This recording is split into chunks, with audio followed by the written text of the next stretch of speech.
It was a very special time on the Island of Sodor. The railway was having a celebration, and all the engines were working very hard. There were lots of events and special trains. Thomas took passengers on branchline tours. Bill and Ben pulled the brake van special. And Henry headed an exclusive train called the Flying Kipper, on account of the fish and chips. But not every engine was taking special trains, as some of them had to shunt the coaches into place. Duck and Percy spent all day pulling and pushing coaches, ready for the other engines to take away. Although they really wanted to take passenger trains, they knew how important their work was. And besides, many enthusiasts came to see them working anyway. That evening at the yard, James and Gordon were showing off. My red paint shone so brightly in the sun. Everyone was happy to see me. But of course the real star of the attraction was I, the big blue engine. And how about you two? Did you have a nice day? Oh, it was very busy, Edward, but it was nice to have so many people come to see us. Yes, added Percy. It was nice to show just how useful we really are. Gordon and James laughed. You? Useful? The only reason you're shunting is because the fat controller can't find anything else to do with you. Exactly. We're the pride of the line. Percy and Duck were cross. Just ignore them. They'll soon get tired. But Percy and Duck weren't sure the bigger engines would. Come on, Cranky, in the truck.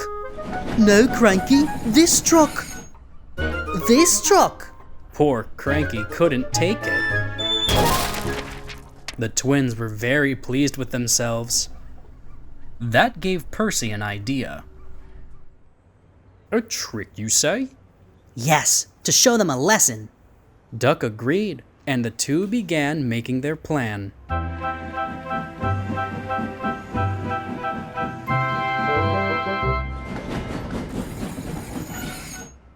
Ahem! Little engines! Where are they?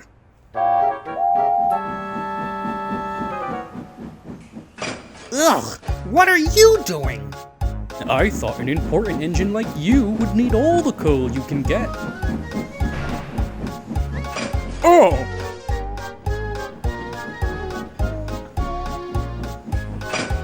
What is going on? Get these trucks away from me!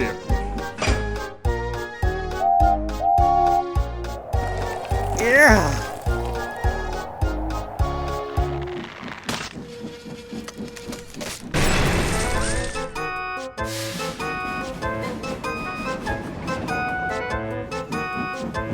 Wait, Gordon, stop! But he didn't.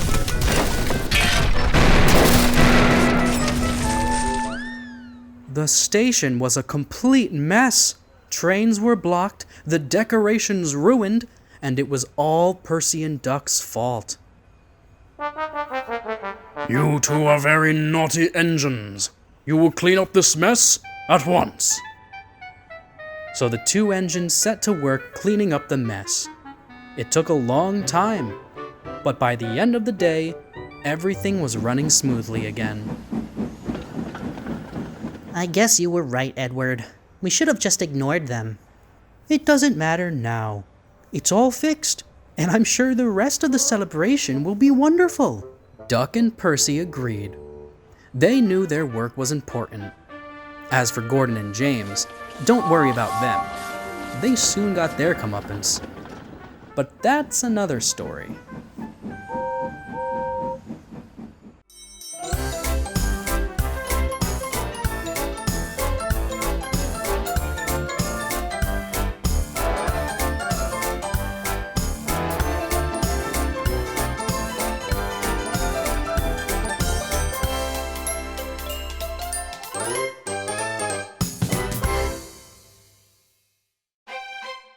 Gordon and James are very proud engines. They think no one works as hard as they do, and they love to show off. I'm sorry to say that it only got worse when the Sodor celebration arrived. Crowds of people loved seeing the big engine steam into the station and across the countryside. This soon got to their smoke boxes. My red paint shone so brightly in the sun. Everyone was happy to see me. But of course the real star of the attraction was I, the big blue engine. Exactly. We're the pride of the line. It continued right into the next day. Thank you, little engines. Maybe one day you'll get to be important like me. Then, Thomas came up in his cheeky way. So, who is more important? You or James? Well, I'm sure James will admit that I am the bigger and better engine. No, I would not. James retorted. I am the pride of the line. I thought you both were. Thomas left, rather pleased with himself. Gordon and James couldn't agree on who was more important, so they decided to prove it instead. Look at me! Gordon boasted. The game was on.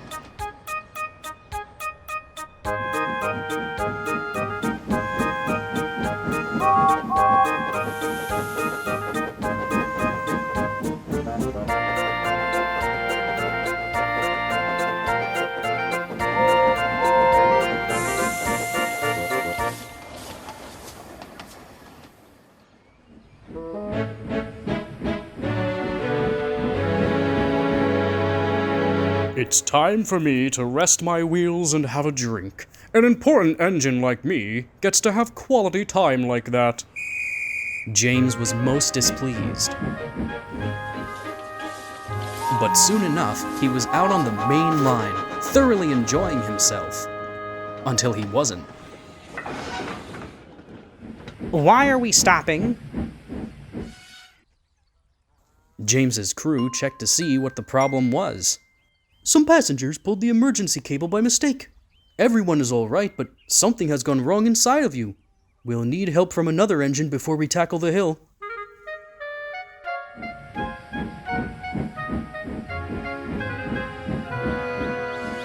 Oh dear, James. Not so important now, are you? James didn't reply. Gordon buffered to the front of James and pulled the train away.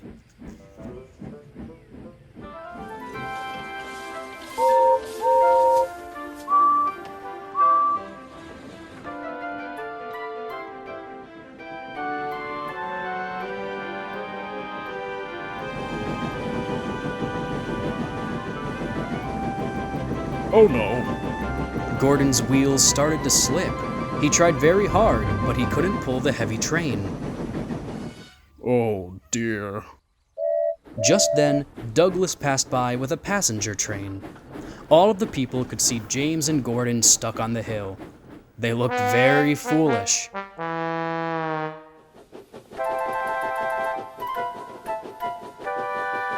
Come on then, you two. Let's get over that hill. So with Edward pushing from behind, the cavalcade made it over the hill and to the next station.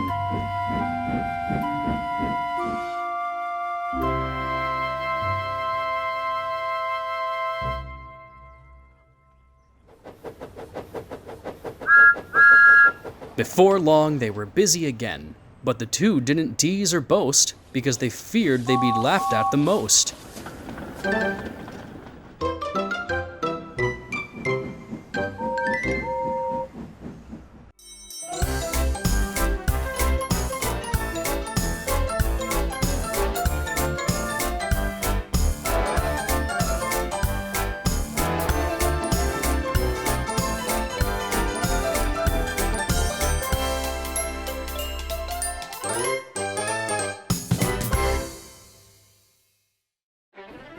The Sodor celebration was going very well. Holidaymakers from all over the world came to see the Fat Controller's engines.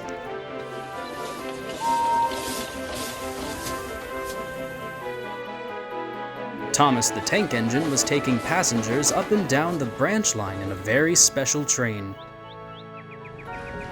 All the stations were decorated and had crowds of people enjoying themselves. Thomas was having a lovely time. Wow! I've never seen the station so busy before. Neither have we, replied Annie and Clarabel together.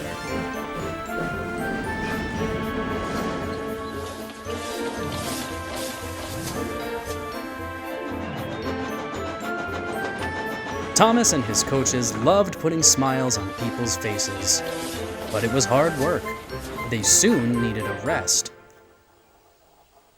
I'd like you three to spend some time at the big station.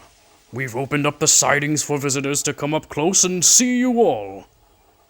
Thomas was intrigued.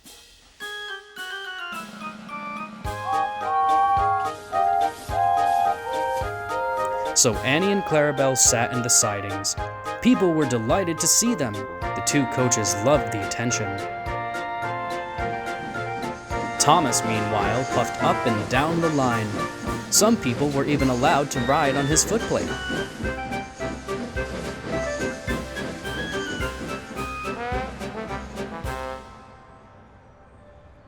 A little later, Thomas spoke to his driver.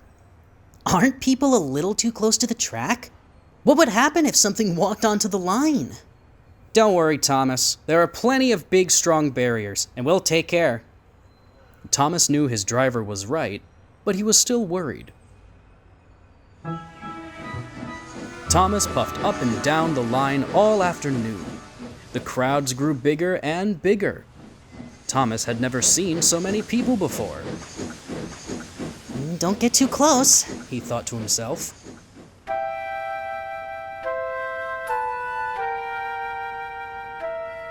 People loved seeing everything up close, but some were getting a little too close.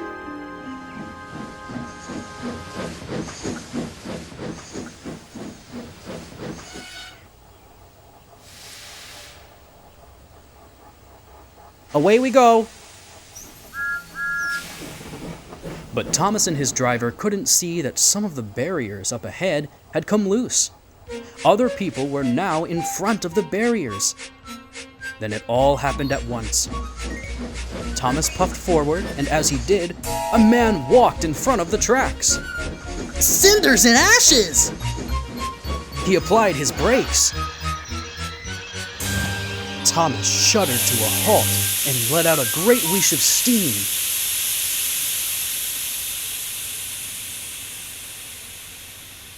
Luckily, no one was hurt, but the crowds were soaked. Thomas was upset, and so was everyone else. I'm soaked, said one. So am I, said another. People were ushered away from the scene, and Thomas's firemen checked him all over. Oh, I've ruined the celebrations, said Thomas sadly. No, you haven't, Thomas. People were being careless. If they've learned that engines can't stop at once, that's a good thing. A boy walked up to Thomas. That was amazing what you did, Thomas. Thomas looked over. I'm sorry that people were so rude to you, said the boy. You did the right thing. And besides, on a hot day like today, it was quite nice to get a little wet. The boy's words stuck with Thomas. He knew he did the right thing, and the crowds had most certainly learned not to get too close.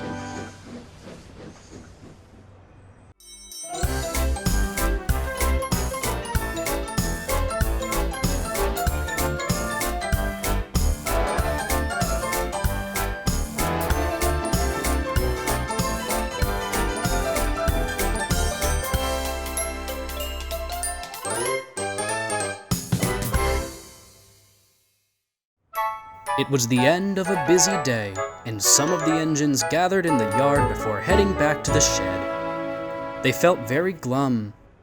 Percy and Duck caused lots of delays after playing a trick on Gordon and James, who then went on to get stuck on the hill.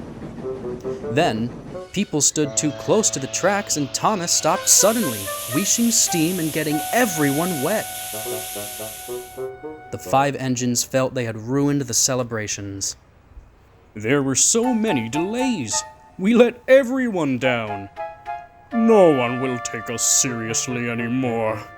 I know you're all feeling a little upset about the situation, but you must remember that there are always mishaps and mistakes on the railway. You just need to tackle the next day with a new attitude. The celebrations are definitely not ruined. You're all really useful, and you can show that tomorrow. The engines felt that Edward might be right. The last day of the celebrations came. All of the engines were working very hard. Percy and Duck carefully assembled the trains for the big engines. They were efficient and didn't cause any delays. Gordon and James thoroughly enjoyed pulling passengers again. They didn't boast too much and were on time.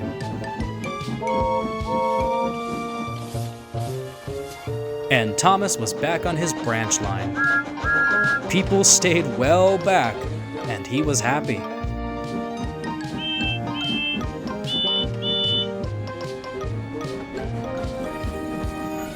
Gordon and James, you've made good time today. I'm very impressed. I'd like you to take the last train of the day. Thomas will be here soon with some of the passengers, and then you'll be ready to go. This is a very important job. Take it seriously. We will, sir, Gordon said. Yes, we will, James added. Bertie, are you okay? Oh, I've broken down, Thomas. Oh, I'm sorry, Bertie. I hope help comes soon. Duck collected the coaches from the yard and brought them to the station. But then something went wrong. The brakes are stuck. You can't use this coach. You'll have to find another one. But there weren't any more coaches in the yard, and it was nearly time for the train to leave. There's a spare express coach at the next station. If you hurry, you can make it in time. I'll be as fast as I can. Good luck, Percy. I'll take care of things here. Gordon and James nearly started to complain, but Edward gave them a look. They understood what that meant.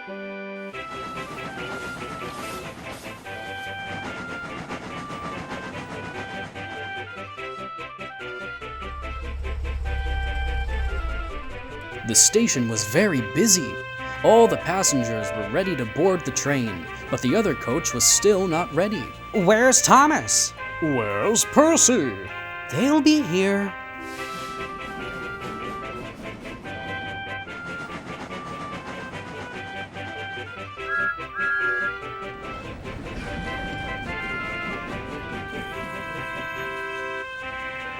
Thomas and Percy had made it. Thomas let his passengers get off, and Duck helped a tired Percy push the coach into place. Well done, you three!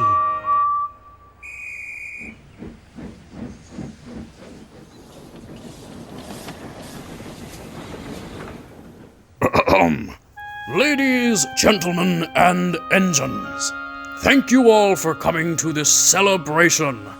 I know that there have been a few mishaps, but I want to thank all of my engines for being responsible, reliable, and really useful. And I want you all to know that I am so proud of you all. The engines beamed.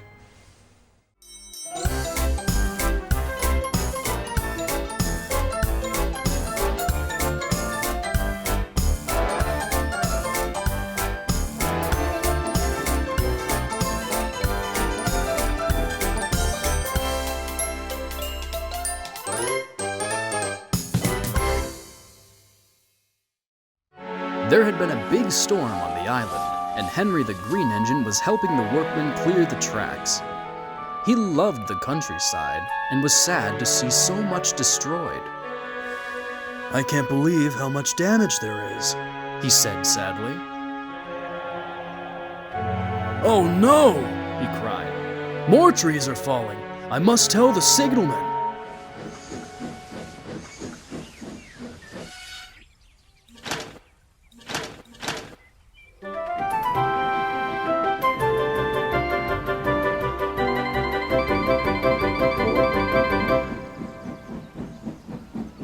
Gordon was cross. He blew his whistle loudly.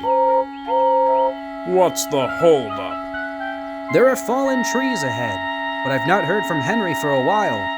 My passengers can't wait forever. We will be very late. They had been waiting a long time, until finally the signalman sent Gordon up the line to see just what the problem was. He puffed very slowly and very carefully.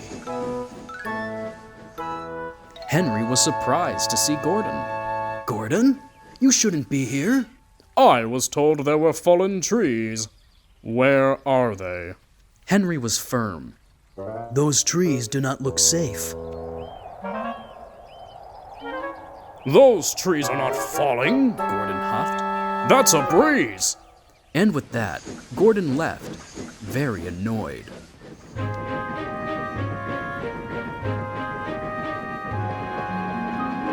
Then Gordon saw James waiting at the signal. Henry's holding us up for no reason. Ignore the signal. It's safe to pass through. So James did. Eventually, James puffed into the yard where Thomas was waiting. You took your time. It was Henry. He made us wait at the signal for ages, but the tracks were clear. Thomas was concerned. Perhaps he was just being cautious. There may have been a problem that you couldn't see. Henry's too soft, snorted James. That's the problem.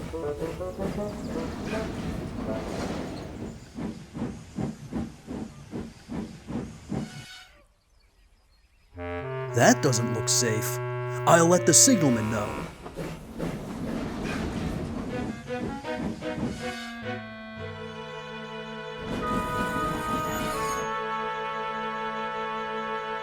Gordon and James waited and waited until they decided they had waited long enough. But they were heading for trouble.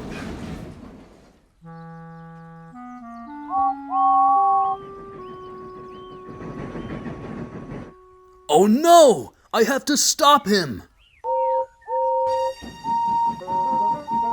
Gordon and James couldn't see the danger ahead. I'll never stop them in time!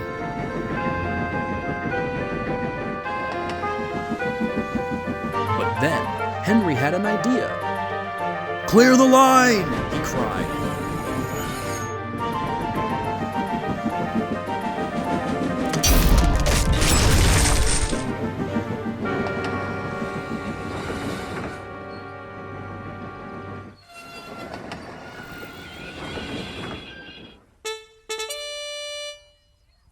Later, the Fat Controller arrived to see Henry.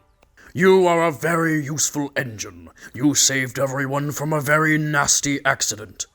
We'll have you fixed up in no time. Thank you, sir. I'm just happy no one was hurt. And as for you two, He turned to Gordon and James.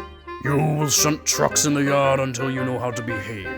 You should not ignore signals, especially at that speed. Gordon and James felt very ashamed. Sorry, Henry. We shouldn't have ignored your signals. Yes, sorry, Henry. That's all right. I do like the countryside, but I never thought I'd end up becoming a part of it.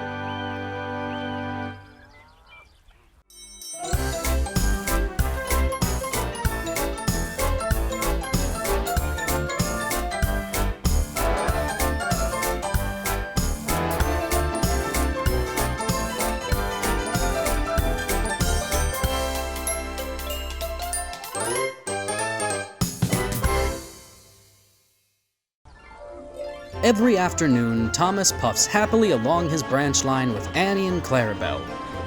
First, they pass the windmill.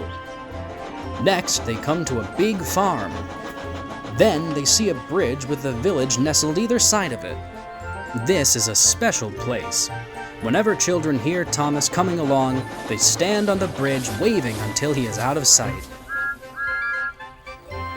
One day, Thomas was running late. He had stopped at the signal before the bridge to talk to some new children. Percy was waiting too. Hurry up, Thomas, called Percy when the signal dropped. If you're late, the Fat Controller might get a new engine to replace you. He would never do that, thought Thomas, but he was worried.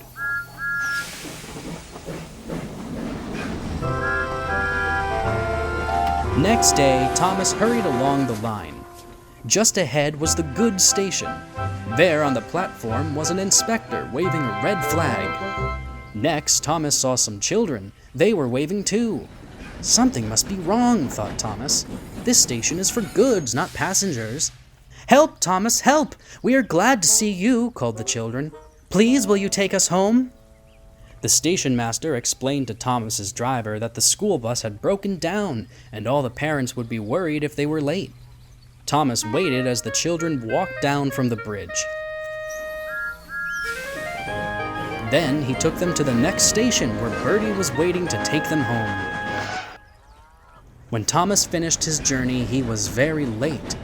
He was worried that the fat controller might be cross with him. I warned Thomas, puffed Percy. He's been late one too many. He'll be in trouble now. But the next morning, the fat controller was nowhere to be seen. Thank goodness, sighed Thomas.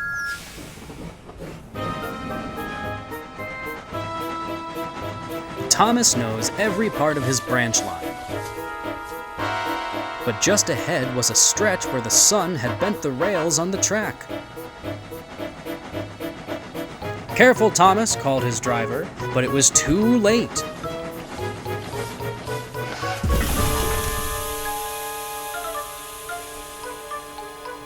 That's done it, said his driver. We shan't get any further now. But what about my passengers? Don't worry, they'll be looked after, replied his driver. While workmen repaired the line, Thomas had to shunt trucks in the yard. Bertie came to see him. I understand you need my help again. Yes, Bertie, replied Thomas. I can't run without my rails. Bertie set off to collect Thomas's passengers. Hello, Bertie, they said. We are glad you're here. Bertie drove along the road by the railway.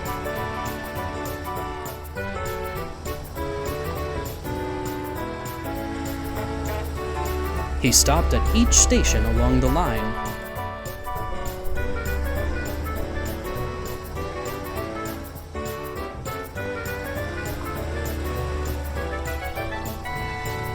Sometimes he stopped between stations to let people off closer to their homes.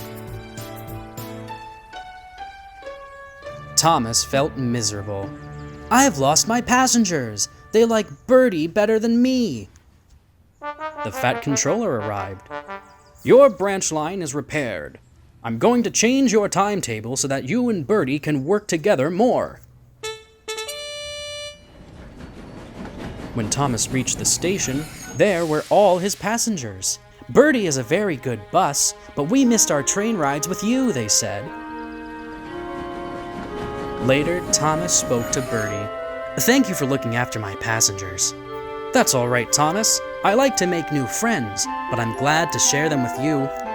Bertie, said Thomas, you're a very good friend indeed.